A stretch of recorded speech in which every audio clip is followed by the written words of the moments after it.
અમદાવાદના લોકો આજે ઘરની બહાર નીકળ્યા તો શેકાવાનું નક્કી। અમદાવાદ શહેરમાં આજે ભીષણ ગરમીની આગાહી કરવામાં આવી છે। ગરમીને લઈ એએમસીએ આજે જાહેર કર્યું ઓરેન્જ એલર્ટ। અમદાવાદમાં આજે ગરમીનો પારો 43 થી 44 ડિગ્રી પહોંચી શકે છે।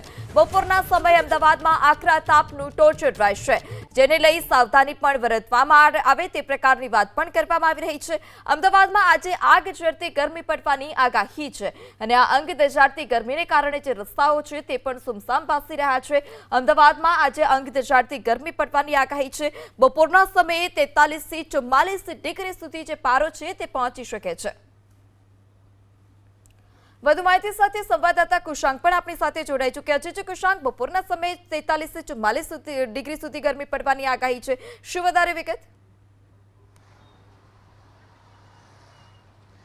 જો અમદાવાદ શહેરમાં જે રીતના ગરમીનો પારો વધી રહ્યો છે, પ્રશાસન તરફથી એલર્ટ આપવામાં આવે છે અને તેની સાથે નાગરિકો પણ એટલા જાગૃત બન્યા છે। હાલ અમે અમદાવાદના નિકોલ વિસ્તારમાં છીએ।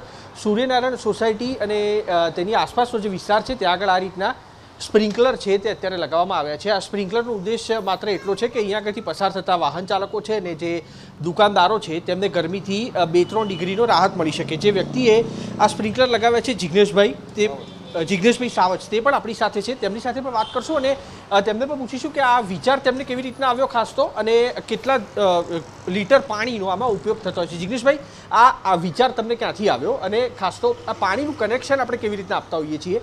એક રાહતનું કામ તમે કરી રહ્યા છો, પ્રશાસન તરફથી જો એલર્ટ આપવામાં આવ્યું છે ત્યારે સાહેબ આમાં કેવું હોય છે કે અમે જ્યાં પ્રયોગ છે ને એક સેનિટાઈઝરની નોઝલો અમે યુઝ કરતા હતા। એ 2 વર્ષ પહેલાં અમે 2 થી 3 વર્ષ પહેલાં કોરોનાના ટાઈમમાં એને નોઝલો જે યુઝ કરવામાં આવતી ને એ નોઝલોમાં અમે એક પ્રયોગ કરેલો છે અને આ પ્રયોગમાં તો એક ઠંડક રાહત થાય, પાણીનો યુઝ બી થાય છે।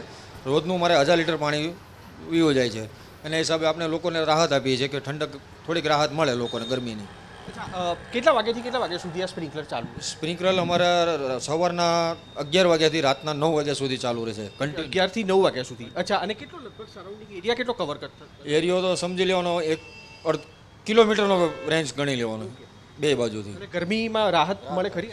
થાય રાહત થાય છે। ઓકે, ગરમીમાં રાહત મળે। આ જે ઉપયોગ છે તે કોવિડ વખતે કરવામાં આવ્યો હતો, સેનિટાઈઝર નો છંટકાવ કરવા માટે, અને અત્યારે તેનો બીજો ઉપયોગ અમદાવાદના જે વેપારી છે તેમણે કર્યો છે આ નિકોલ વિસ્તારમાં, કે જે રસ્તા પરથી પસાર થતા લોકો છે તેમને ગરમીનો સામનો ન કરવો પડે અને તેની સાથે પાણીના કારણે ગરમીનું તાપમાન છે તે થોડું નિયંત્રણમાં રહે, તેના કારણે આ જે પાણીનો છંટકાવ છે તે સવારે 11 વાગ્યાથી લઈ અને રાતના 9 વાગ્યા સુધી કરવામાં આવી રહ્યો છે। એટલું જ નહીં, આ જે પાણી છે તેનું કનેક્શન તેમણે પોતાના ઘરમાંથી આપેલું છે અને રોજનું લગભગ 1000 લીટર જેટલું પાણી છે તે આના કારણે વપરાતું હોય છે, કારણ કે સતત પાણીનો છંટકાવ છે તે અહીંયા આગળ કરવામાં આવતો હોય છે। તો રાહતનું કામ હવે શહેરના નાગરિકો પણ કરી રહ્યા છે। પ્રશાસન તો પોતાની રીતે કરે કે ન કરે, પરંતુ એક જાગૃતિના અભિયાન તરીકે અને એક જાગૃતિ તરીકે, તેની સાથે માનવ સેવા તરીકે નિકોલના જે વેપારી છે તેમણે પોતાના વિસ્તારમાં આ જે સ્પ્રિંકલર છે તે અત્યારે શરૂ કર્યા છે અને આખા ઉનાળા દરમિયાન તેઓ આ સ્પ્રિંકલરનો ઉપયોગ કરી અને ગરમીમાંથી લોકોને રાહત મળે તે પ્રકારનો એક પ્રયાસ કરનાર છે।